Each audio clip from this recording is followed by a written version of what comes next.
Sore, teman-teman, kita ketemu lagi di dalam pembahasan analisa kredit modal kerja. Ini adalah pertemuan kelima kita dari pembelajaran bersama tentang audit kredit. Ya. Dalam analisa kredit modal kerja ini materinya cukup banyak sehingga akan kami pecah menjadi dua nanti.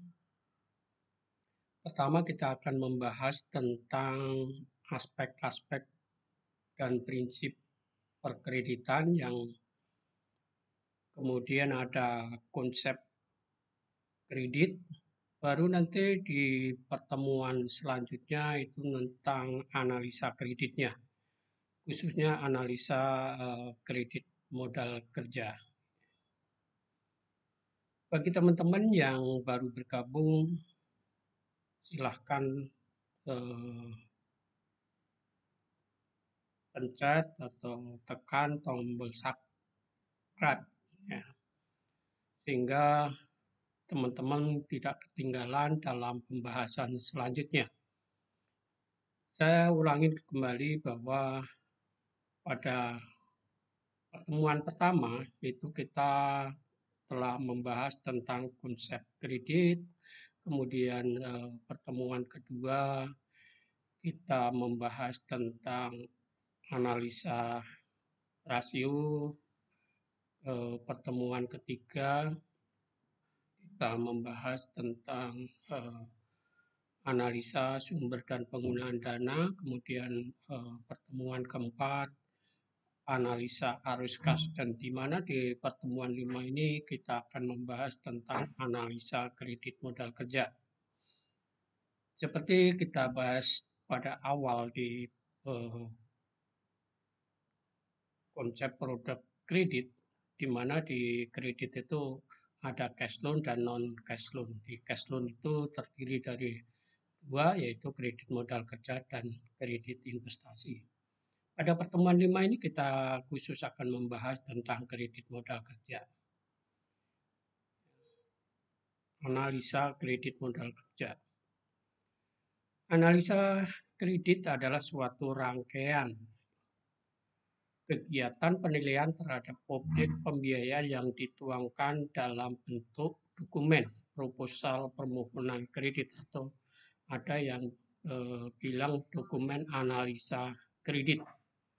Kemudian analisa tersebut akan disajikan secara independen untuk menilai apakah objek pembiayaan tersebut layak dibiayai atau tidak. Tentu penilaian ini berdasarkan pada prinsip dan aspek-aspek perkreditan yang lebih mengedepankan prinsip kehati-hatian sebagai dasar bagi komite kredit dalam pengambilan keputusan.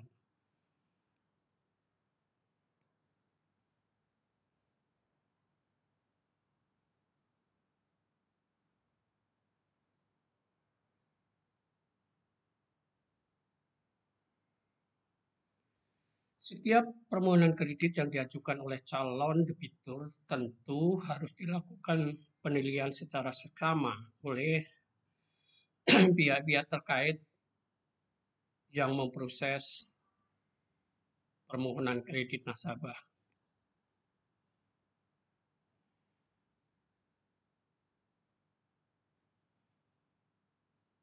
Baik dalam proses pembelian kredit baru maupun perpanjangan, baik itu kredit modal kerja maupun kredit investasi. Karena seperti saya jelaskan kemarin bahwa kredit ini penuh ketidakpastian, jadi semakin lama kredit jangka waktu yang diberikan, maka resikonya juga semakin besar. Ya.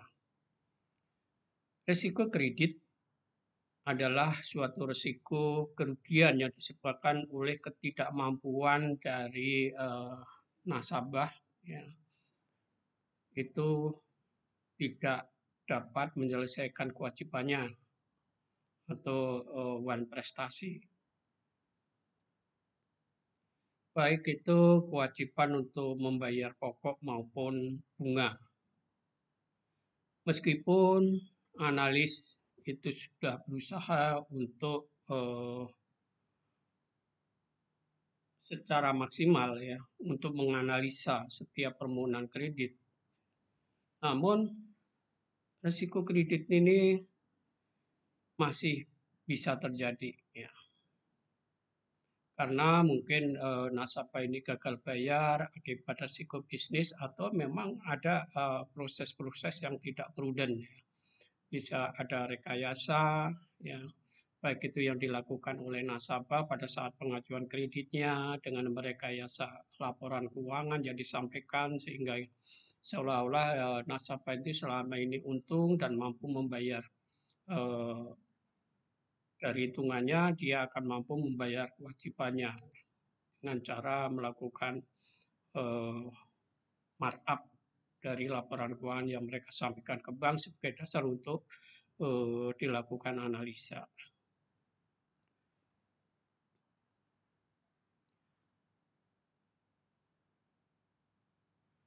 Kemudian risiko kredit ini ada dua faktor yang bisa menyebabkan terjadinya kredit bermasalah. Pertama itu adalah faktor internal bank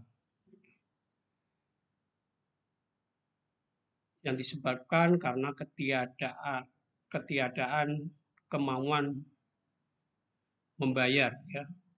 Sebenarnya nasabah ini mampu tapi tidak mau ya. Terutama akibat masalah karakter debitur. Makanya dalam analisa 5C karakter ini sangat penting yang perlu dilakukan analisa.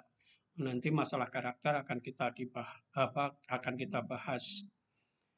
Dan dapat pula disebabkan oleh karena kelemahan bank dalam melakukan identifikasi kelayakan debitur dan atau etikat tidak baik bank dalam kegiatan penyaluran dananya. Bisa juga ini karena adanya pihak bank ya, karena dia lemah, kurang memahami bisnis debitur, mungkin dia juga kurang memahami adanya manipulasi atau markup laporan keuangan yang diberikan, jadi dianggap debitur ini semuanya jujur, laporan keuangan yang disampaikan itu tidak ada rekayasa dan lain sebagainya. Kemudian yang kedua ini adalah ketidakmampuan membayar. Ya. Di antara lain disebabkan menurunnya kondisi usaha debitur. Ini adalah risiko bisnis. Ya. Baik akibat kesalahan pengelolaan atau pengaruh faktor ekonomi makro atau sektor industri tertentu. Jadi ada dua dari faktor eksternal ini debitur sebenarnya mampu tapi tidak mau. Yang kedua itu mau tapi tidak mampu. Yang kedua kemudian ini faktor internal bank ya.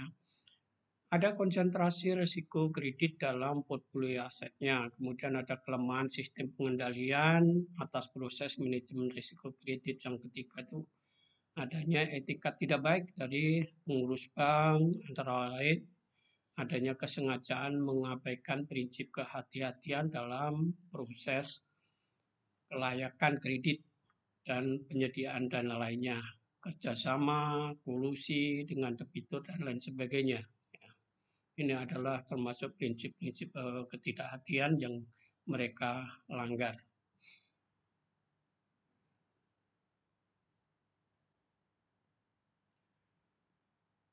Kemudian syarat analis kredit ya. Seorang analis kredit itu harus independen, kemudian memuat fakta, analisa dan rekomendasi, kemudian analisa kredit itu harus dibuat secara singkat dan padat karena seorang komite kredit atau komite kredit ini tidak banyak memiliki waktu sehingga dalam memutuskan ini karena analis kredit mampu memberikan informasi secara singkat dan padat, tapi dia telah menggambarkan kondisi yang sebenarnya dan risiko-risiko yang bakal dihadapi seandainya kredit itu diberikan telah disampaikan secara detail serta mitigasinya, sehingga komite ini akan lebih cepat dalam memutuskan apakah kreditnya itu akan disetujui atau tidak. Ya.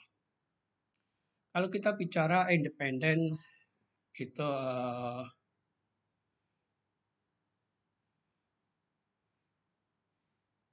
independen itu artinya pada saat melakukan analisa kredit, seorang analis harus tidak berpihak, ya. Mereka harus netral dan objektif sehingga komite kredit dalam pengambilan keputusan akan lebih objektif. Yang kedua tadi bahwa syarat analis kredit itu harus memuat fakta, kemudian analisa dan rekomendasi. Fakta berarti itu permohonan kredit harus benar dibuat oleh calon debitur atau kuasanya. Kemudian skop analisa itu meliputi semua aspek, ya, 5C dan 7P. Bisa juga ada yang 3R, ya.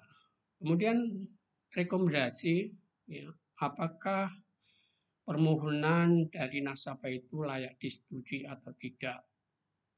Sehingga apabila objek pembiayaan tidak layak, maka sejak awal analis itu harus berani menghentikan proses pengajuan kredit agar waktu tidak terbuang secara percuma dan waktu yang ada dapat digunakan untuk memproses permohonan kredit calon debitur atau debitur lainnya. Kemudian yang ketiga adalah syaratnya itu harus analisa itu harus singkat dan padat.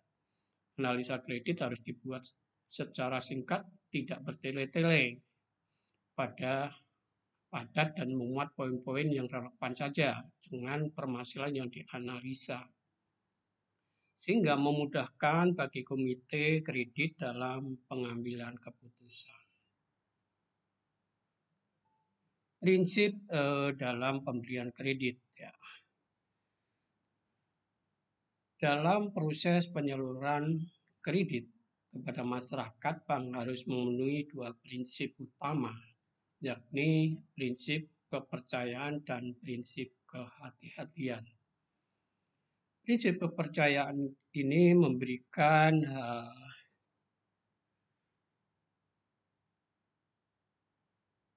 perhatian kepada upaya bank untuk menempatkan nasabah atau masyarakat pada posisi yang utama dalam setiap aktivitas perbankan, sehingga nasabah senantiasa percaya kepada peran perbankan sebagai sarana investasinya. Yang kedua, yaitu prinsip kehati-hatian dalam memberikan tekanan kepada upaya bank untuk memperlakukan dana masyarakat, ya, berupa dana pihak ketiga secara cermat dan aman dalam setiap aktivitas perbankannya. Agar kredit tidak macet, maka bank dalam memberikan kredit harus berhati-hati dengan menganalisa dan mempertimbangkan semua faktor yang relevan.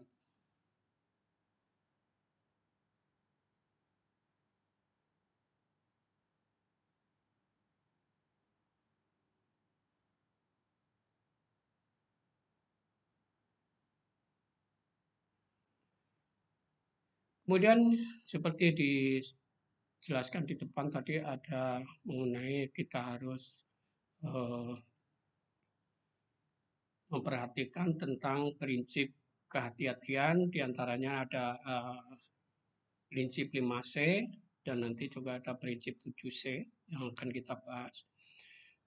Prinsip 5C ini terdiri dari karakter, kemudian capital, kemudian ada capacity, ada collateral, itu jaminan adalah condition, ya.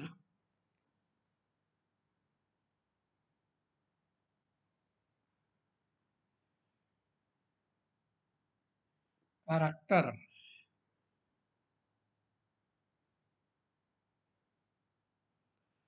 Secara umum, Karakter atau watak adalah sifat batin yang mempengaruhi segenap pikiran, perilaku, budi pekerti, dan tabiat yang dimiliki manusia atau makhluk hidup lainnya. Karakter merupakan watak atau sikap calon debitur atau debitur, dan ini merupakan faktor utama yang perlu dipertimbangkan oleh pihak bank pada saat akan memberikan kredit. Seperti saya jelaskan di depan tadi, debitur itu sebenarnya mampu tapi tidak mau membayar. Ya, itu adalah karakter. Ya. Karena walaupun secara bisnis dan keuangan calon debitur itu sangat visible atau layak, namun apabila karakternya kurang baik atau jelek, maka pemberian kredit kepada nasabah tersebut yang memiliki karakter tidak bagus atau jelek itu resikonya cukup besar karena bisa saja di kemudian hari nasabah itu tidak mau membayar kewajibannya atau tidak mau membayar utangnya kepada pihak. Kemudian tujuan dilakukan analisa karakter adalah untuk mengetahui tanggung jawab, kemudian kejujuran, keseriusan calon debitur atau debitur dalam mengelola usahanya. Kemudian kemampuan dan kemauan membayar, ini sangat penting. Ya. Kemampuan dan kemauan membayar semua kewajiban dari seluruh sumber daya atau kekayaan yang dimilikinya. Sehingga bank dapat meyakini etiket baik dari calon debitur atau debitur dan mengetahui potensi risiko atas kredit yang akan diberikan atau penambahan kredit yang diberikan. Yang kedua adalah tentang masih kembali ke masalah karakter tadi.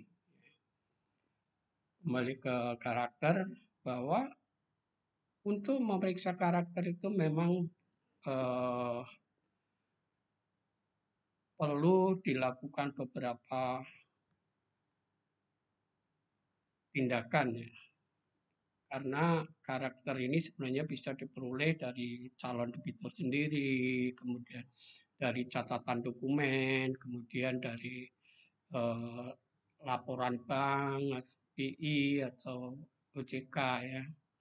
Kemudian juga dapat diperoleh dari komunitasnya dia gitu ya. Jadi untuk mengecek karakter debitur atau calon debitur ini cukup banyak yang perlu bisa digali ya. Contoh dari debitur ya. Karakter ini sebenarnya bisa diperoleh pada saat kita atau pihak bank itu melakukan wawancara atau interview pada saat kunjungan atau pada saat calon debitur itu datang ke bank. Jadi pada saat wawancara atau interview itu kita juga udah bisa menilai karakternya itu bagus atau tidak. Kemudian kecenderungan calon debitur berbohong itu harus bisa ditangkap karena pada intinya ya atau kebanyakan tuh debitur pada saat mengajukan kredit ngomongnya baik, sopan, seolah-olah dia adalah orang jujur dan lain sebagainya agar permohonan kreditnya itu disetujui. Kemudian informasi dari calon debitur harus diverifikasi karena semua informasi yang disampaikan pada saat pengajuan kredit itu belum pasti benar ya, sehingga perlu dilakukan verifikasi ulang. Kemudian dari catatan atau dokumen ya, dari berita koran kita juga bisa mengecek dari clipping, dari mass media apalagi sekarang dengan media sosial itu juga kita bisa memverifikasi tentang karakter dari calon debitur. Kemudian dari dokumen calon debitur yang berkaitan dengan identitas, legalitas usahanya, laporan keuangannya, ya kita bisa memverifikasi apakah apa yang disampaikan itu benar atau tidak ya. Contoh laporan keuangan nanti omsetnya berapa, kemudian ini kelayakan atau kewajaran dari omset yang disampaikan pada saat interview, kemudian yang tercantum di laporan keuangan bisa kita verifikasi dengan rekening korannya, mutasi kreditnya berapa, rata-rata berapa ya. Jadi semua data-data itu bisa digunakan untuk memverifikasi tentang kejujuran dari calon nasabah. Kemudian kalau nasabah ini udah jadi nasabah kredit di bank, lebih gampang lagi karena di bank itu juga ada data internal dari bank bersangkutan terkait dengan data nasabah. Kemudian dokumen dari pihak kepolisian atau instansi hukum lainnya jika ada. Kemudian informasi dari BI, ya, SLIK. Ya. Ini BI checking itu bisa diketahui tentang jumlah fasilitas yang mereka peroleh dari bank mana aja, jumlahnya berapa, plafonnya berapa, kemudian kolektibilitasnya bagaimana, ya ini tercermin semua. Ya. Kemudian dari BI checking atau SLIK itu akhirnya dapat membantu dan mempercepat dalam proses analisa karena kita sudah tahu jangan sampai kita memberikan kreditnya overfinance ya karena bank lain juga sudah membiayai objek yang sama gitu ya. Terus kondisinya bagaimana, kolektibilitasnya selama ini bagaimana ya, jangan sampai di bank lain kolektibilitasnya udah diragukan atau mengarah ke macet tapi kita tetap memberikan pembiayaan. Jadi informasi ini sangat dibutuhkan. Kemudian dari trade checking, ya, dari trade checking ini juga kita bisa memperoleh informasi tentang karakter dari calon debitur atau debitur itu kepada para mitra usahanya. Bagaimana selama ini mereka membayar kewajibannya, membayar utang dagangnya, sering terlambat enggak, gitu ya, sesuai dengan yang perjanjian mereka.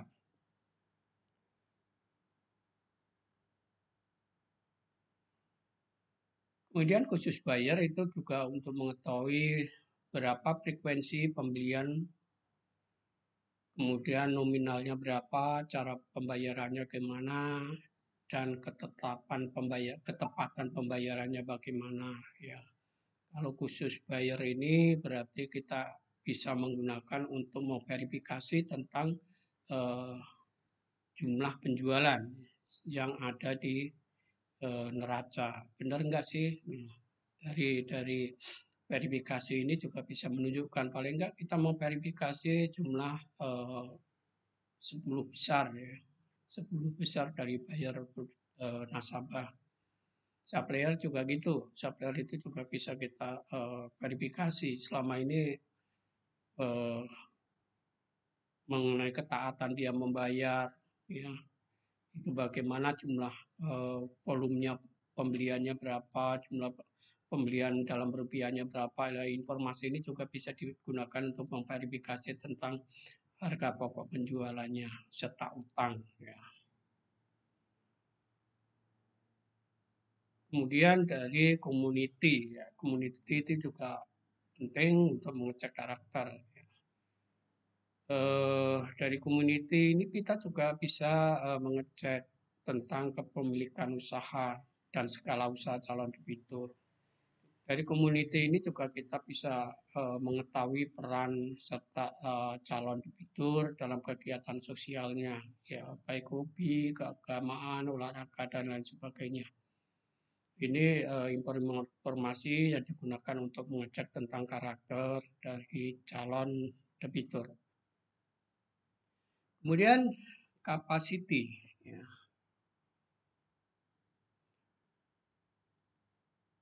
Capacity adalah kemampuan debitur dapat nilai secara kualitatif dan kuantitatif.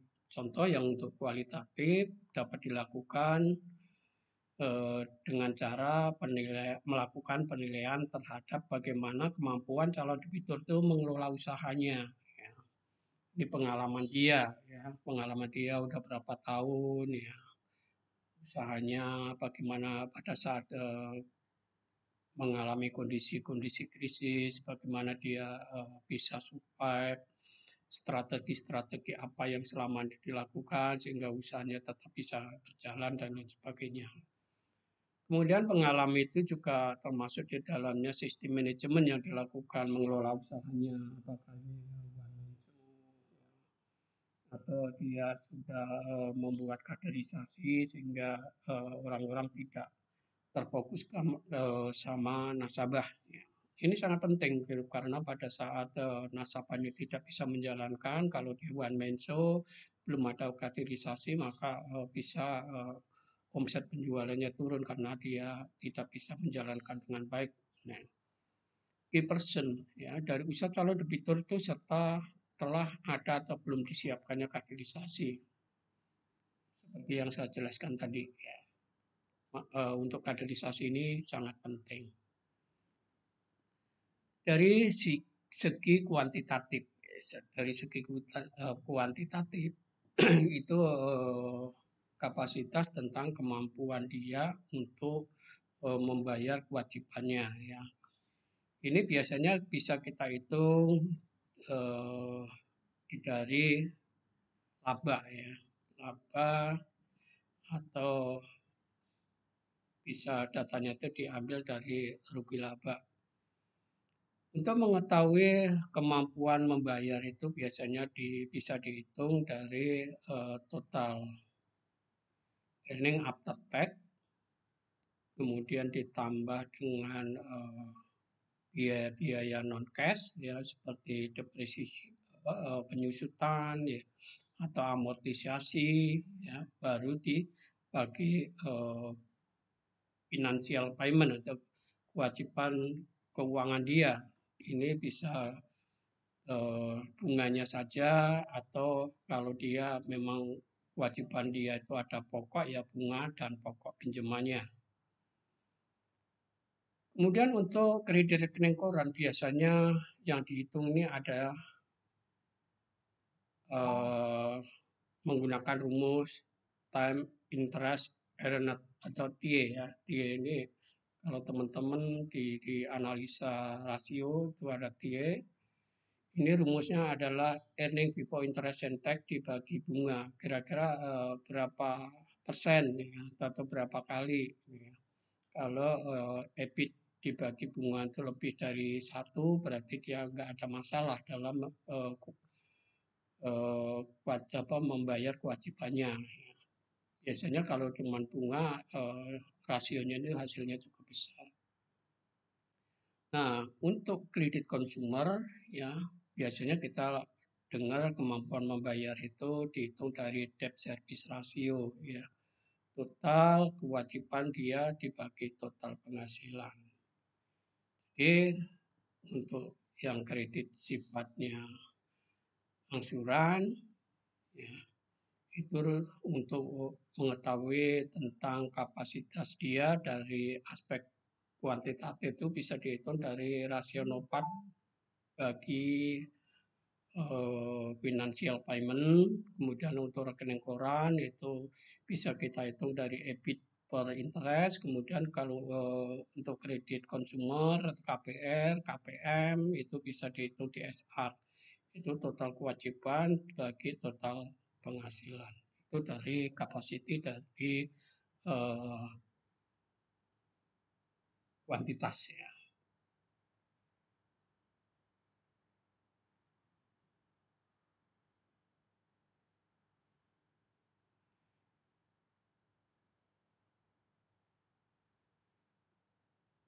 Kemudian kapital.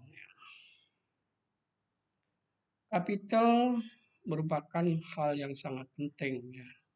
Ada kalanya bank mensyaratkan maksimum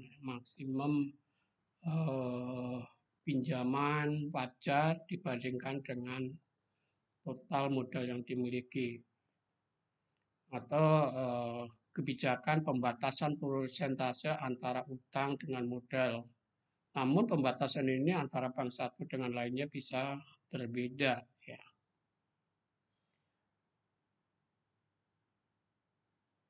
Komponen modal yang harus diperhitungkan meliputi modal di store, kemudian cadangan, laba ditahan, dan laba tahun berjalan. Ini komponen equity yang ada, teman-teman bisa lihat di neraca.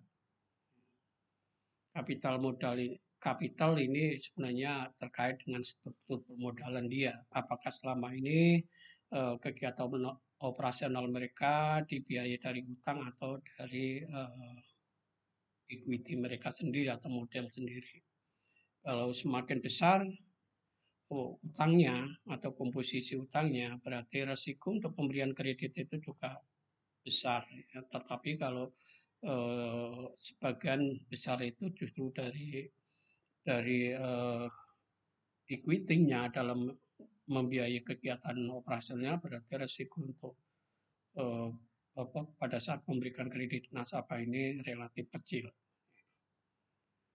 Kemudian condition, ya. Faktor ekonomi itu sangat berpengaruh terhadap kelangsungan hidup usaha calon debitur.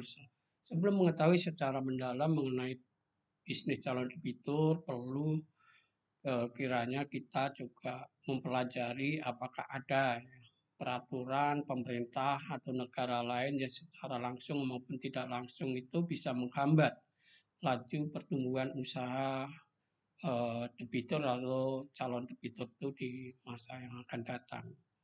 Contoh peraturan pemerintah atau peraturan negara lain itu seperti adanya larangan impor ekspor ya kayu yang bersumber dari praktek ilegal. Larangan demikian kemudian juga diikuti oleh Eropa. Ini yang terjadi di Amerika, kemudian diikuti oleh Eropa dari tahun 2010. Karena di Eropa sendiri juga mengesahkan tentang legislasi kriminalisasi impor kayu yang bersumber dari tindakan melanggar hukum di negara asalnya. Ini bagi debitur yang bergerak di bidang mebel, ya, waktu itu sangat terasa sehingga nasabah-nasabah furniture, terutama yang usahanya ada di Jepara itu banyak yang gulung tikar. Kemudian selanjutnya adalah kolateral, yang berikutnya adalah kolateral atau jaminan. Jaminan utama pinjaman sebenarnya adalah kelayakan dari usaha itu sendiri, sedangkan jaminan tambahan ada dua, yaitu jaminan material dan non-material. Jaminan material itu sifatnya adalah kebendaan, dapat berupa SHM, BPKB, deposito, dan bukti kepemilikan lainnya. Sedangkan untuk jaminan non-material itu dapat berupa corporate garanti, kemudian personal garanti.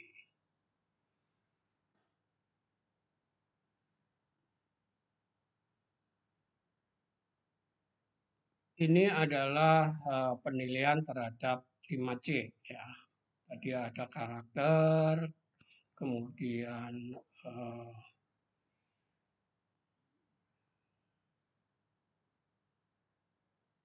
ada capacity, ada kolateral, capital, condition ya. Kemudian selain 5C ini ada prinsip juga yang 7P ya.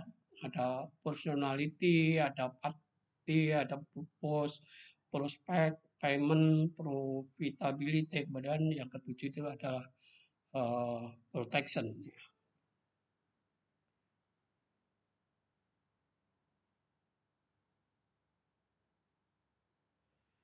Kemudian personality.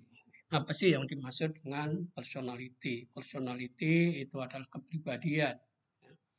Adalah keseluruhan cara seorang individu bereaksi atau seorang nasabah bereaksi dan berinteraksi dengan individu lain.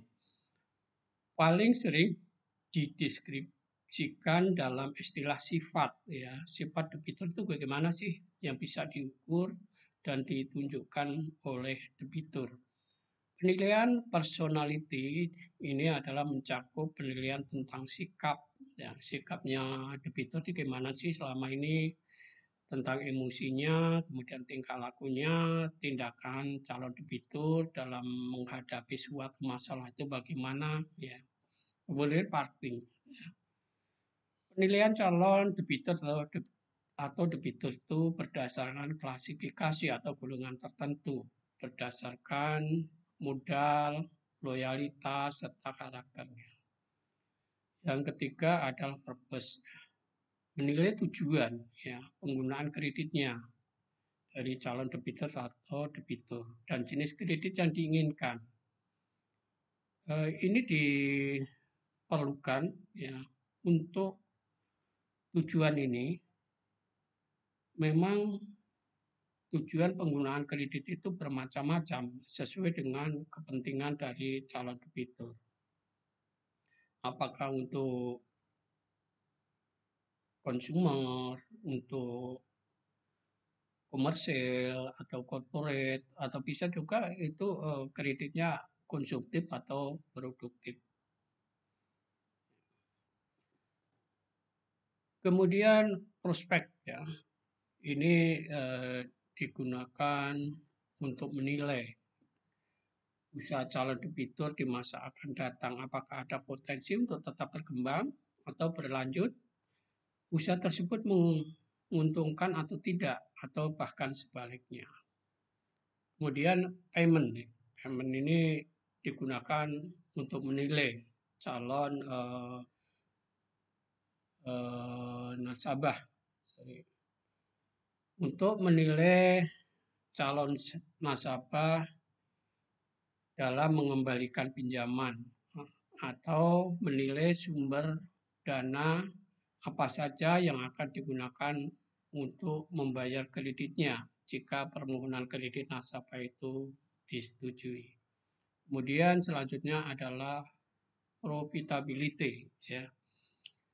Profitability ini diperlukan untuk menganalisa tentang bagaimana kemampuan calon debitur dalam mencari laba. Profitability ini bisa diukur dari periode ke periode, apakah labanya, ya, nasabah atau calon nasabah ini menurun, sama, atau meningkat. Kita harus mengecek kewajaran, ya.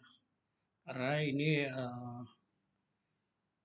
profitability ini dapat digunakan untuk mengukur tentang kemampuan debitur dalam mengembalikan pinjamannya. Kemudian terakhir itu adalah protection. Protection adalah untuk menjaga bagaimana kredit yang dikucurkan atau diberikan ini terlindungi. Ya, perlindungan itu dapat berupa jaminan barang atau jaminan personal garansi, corporate garansi, atau jaminan asuransi. Ini khusus untuk barang-barang yang sifatnya perlu diasuransikan seperti jaminan rumah, kendaraan, mesin, dan lain sebagainya. Itu memang harus ditutup asuransinya. Sehingga seandainya ada kerugian, itu bisa di-cover oleh pihak asuransi. Selanjutnya, setelah kita belajar tentang prinsip 5C, prinsip 7C, kita akan membahas tentang konsep dasar kredit, ya. Konsep dasar kredit ini ada 3, yaitu ada asset protection lending, kemudian asset conversion lending, yang ketiga itu adalah cash flow lending.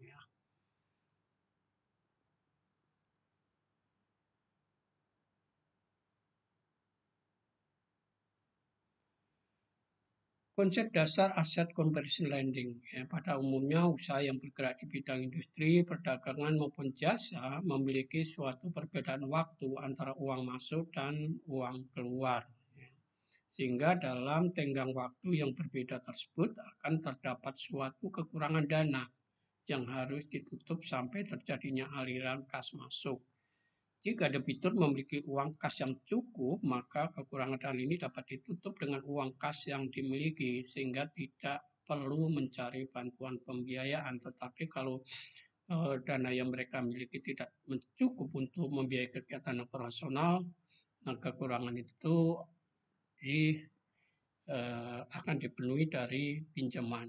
Ya, salah satunya adalah pinjaman dari bank.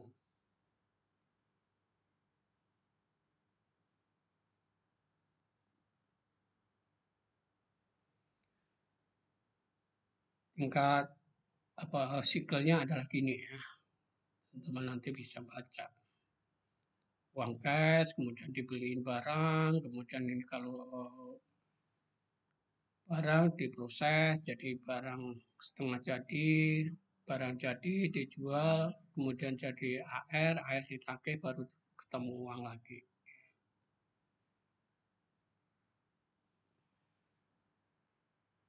Kemudian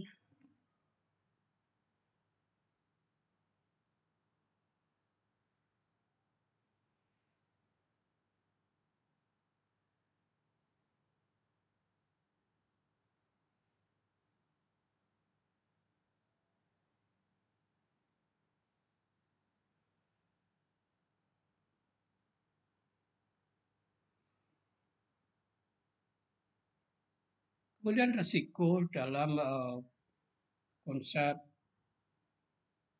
asset conversion lending ini di dalam menganalisa faktor-faktor yang dapat menimbulkan risiko dan yang mempengaruhi kemampuan di dalam mencairkan piutang dagang ditentukan oleh beberapa faktor ya. Itu karena sumbernya itu adalah dari pembayaran AR ya atau pembayaran dari piutang mereka ya. Jadi kita pada saat memeriksa nantinya perlu kita melihat tentang kualitas ya, kualitas dari para pelanggannya. Kita biasanya akan meminta aging ya, aging dari para buyernya mereka. Berapa yang lancar, berapa yang macet dan lain sebagainya itu kalau dari aging yang mereka berikan kita bisa tahu tentang kualitas tagihan mereka. Semakin besar kredit yang tidak terbayar mungkin lebih dari 90 hari maka risiko menjadi kredit macet itu menjadi cukup besar ya karena uang mereka tertanam di piutang yang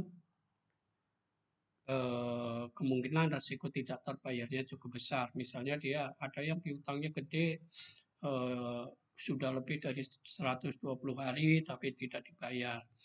Kemudian konsentrasi juga, konsentrasinya selama ini dibayar oleh berapa buyer ya dari mereka ya. Jadi seandainya buyer itu tidak membayar ini akan berdampak terhadap tingkat perputaran uang mereka juga ya.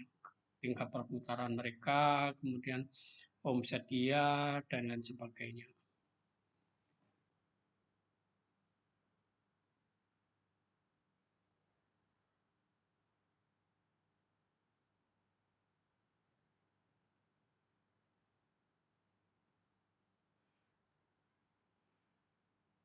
Kemudian selanjutnya adalah tentang asset protection lending. Yang konsep kedua ini adalah asset protection lending. Asset protection lending adalah merupakan suatu konsep dasar di dalam pemberian kredit dengan ciri-ciri ya. Kredit diberikan dalam bentuk kredit jangka pendek untuk membiayai modal kerjanya, untuk membiayai kredit modal kerja permanennya, kemudian kredit dalam status evergreen, artinya walaupun pada hakikatnya kredit itu berbentuk kredit jangka pendek yang menggunakan instrumen surat sanggup atau promise atau acceptance, tetapi kredit ini tidak pernah dilunasi sehingga akan terus menerus diperpanjang. Kemudian sumber pengambilan kredit itu harus dilihat dari hasil keuntungan dari objek pembiayaan. Jika akhirnya harus dilikuidasi, maka sumber pembayaran adalah dari hasil lelang jaminan. Jadi sumber pembayaran itu nanti dari penjualan jaminan, bukan dari keuntungannya.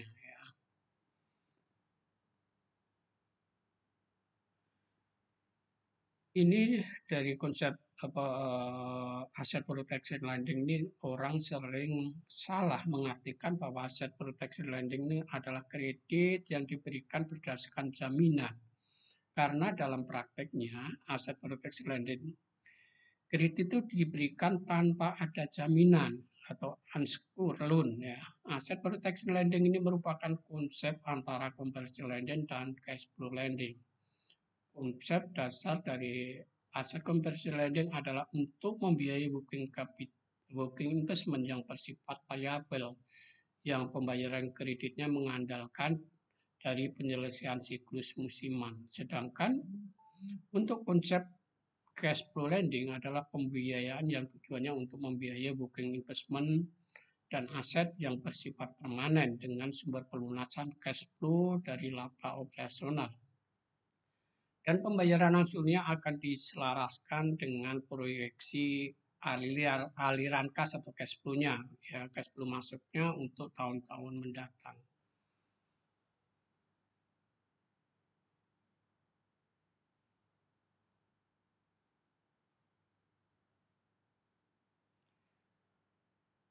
Jenis fasilitas atau pembiayaan yang diberikan untuk kredit protection lending ini adalah berupa pembiayaan terhadap account receivable finance, ya, ada warehouse receipt finance, ada trust receipt finance. Ya. Jadi ada tiga ya, AR, kemudian warehouse, ada TR. Ya. Kemudian yang ketiga adalah konsep dasar cash flow. Cash flow lending adalah metode kredit untuk kebutuhan permanen yang dapat melipat gandakan kemampuan debitur dalam menghasilkan arus kas masuk dan keuntungan operasional. Cash flow lending ini digunakan untuk memberikan kredit jangka panjang, ya, untuk membiayai pembelian aktiva tetap atau investasi yang bersifat permanen. Jadi biasanya kredit investasi yang jangka panjang itu pendekatannya adalah menggunakan konsep cash flow lending. Resiko pemberian kredit dengan pendekatan cash flow lending adalah debitur tidak mampu menghasilkan keuntungan yang stabil dalam jangka waktu tertentu dan juga mengenai ketidakmampuan manajemen dalam mengelola cash flow selama jangka waktu kredit.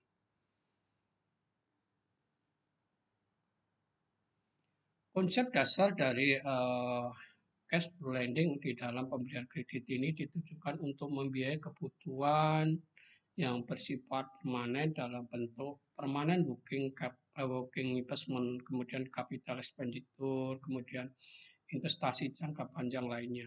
Pemberian kredit dalam bentuk cash flow lending ini biasanya berupa kredit jangka menengah dan jangka panjang dengan harapan bahwa sarana tetap yang dibiayai akan menghasilkan benda-benda yang akan memberikan hasil dalam bentuk uang kas sebagai sumber pembayaran, angsuran, dan bunga kredit.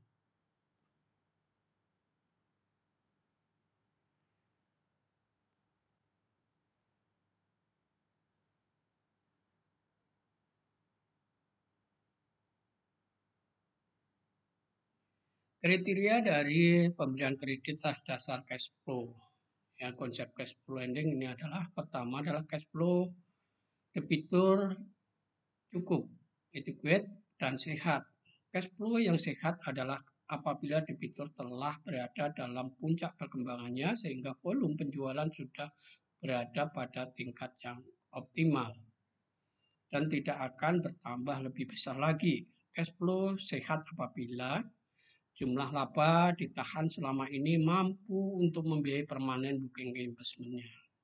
Yang kedua adalah biaya penyusutan atas aktiva tetap cukup untuk mempertahankan tingkat kapasitas sarana produksi secara penuh.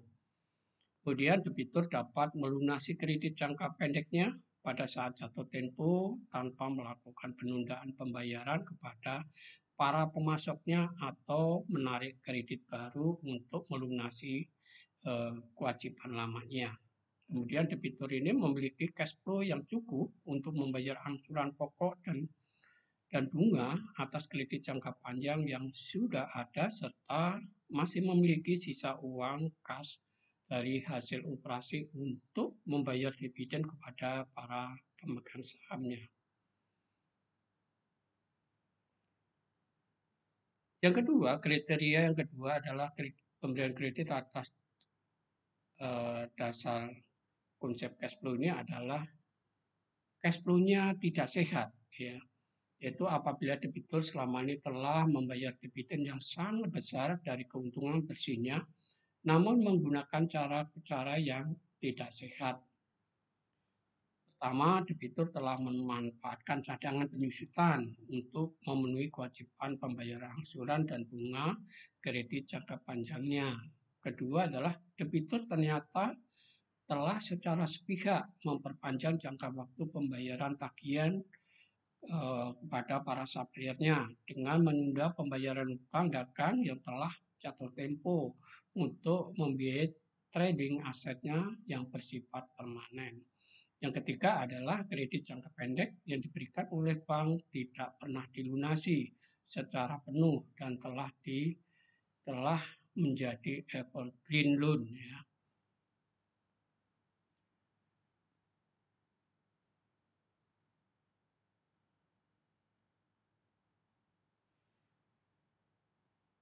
Ini adalah konsep dari dasar pemberian kredit. Nah, itu ada 3 tadi, ya. Ada cash flow, ada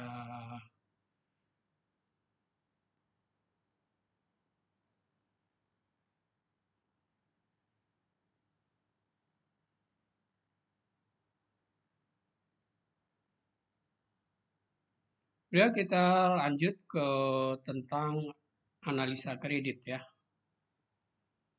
Konsep dasar seperti yang tadi sudah kita bahas tentang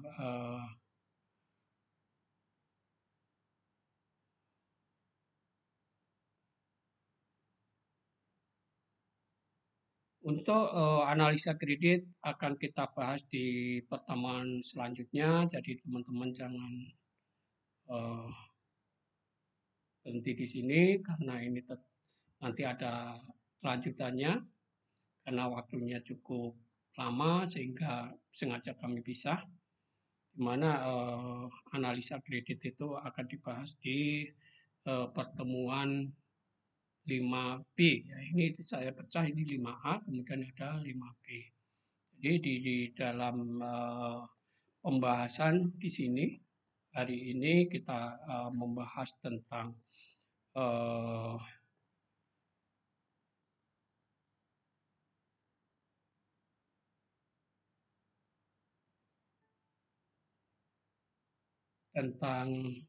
analis kredit, ya, kemudian tentang faktor risiko dari yang mempengaruhi kredit, baik itu eksternal maupun internal, kemudian syarat seorang analis kredit dalam menyajikan proposal atau memo analisa kredit yang tadi harus dibuat secara independen, objektif, kemudian membuat fakta, analisa dan rekomendasi, kemudian analisa kredit itu harus dibuat secara singkat, padat, ya, agar memudahkan komite kredit dalam memutuskan apakah permohonan nasabah itu disetujui atau ditolak. Kemudian tadi kita juga sudah membahas tentang prinsip 5C, yaitu karakter, capacity, kolateral, kondisi ekonomi. Kemudian tadi kita juga membahas tentang 7P, ya. 7P ini ada personality, party, purpose, prospect, payment, probability, kemudian protection.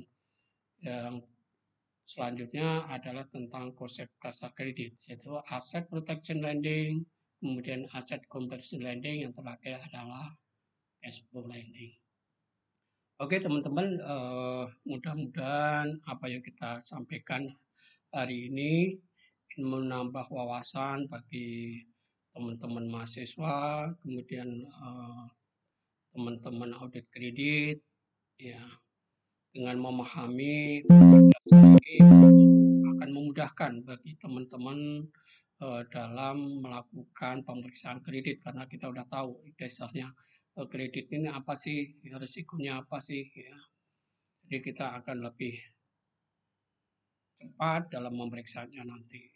Kita karena udah tahu tentang konsep dasarnya, kemudian kita tahu tentang karakter, bagaimana memeriksa karakter nasabah, memang karakter ini gampang-gampang susah dalam memeriksanya. Oke, teman-teman, saya ulangi sekali lagi bagi teman-teman yang belum subscribe, silahkan subscribe dulu sehingga teman-teman tidak ketinggalan memperoleh informasi untuk pembahasan-pembahasan selanjutnya karena ini baru pertemuan kelima, sedangkan pertemuan ini ada 12, mungkin karena waktunya panjang mungkin bisa lebih dari 12 pertemuan sehingga dengan teman-teman subscribe dulu nanti akan memperoleh ilmu yang lengkap dari awal sampai akhir ya. Terima kasih, sampai berjumpa kembali di pembahasan selanjutnya yaitu tentang analisa kredit modal kerja. Terima kasih, sampai ketemu di pertemuan selanjutnya.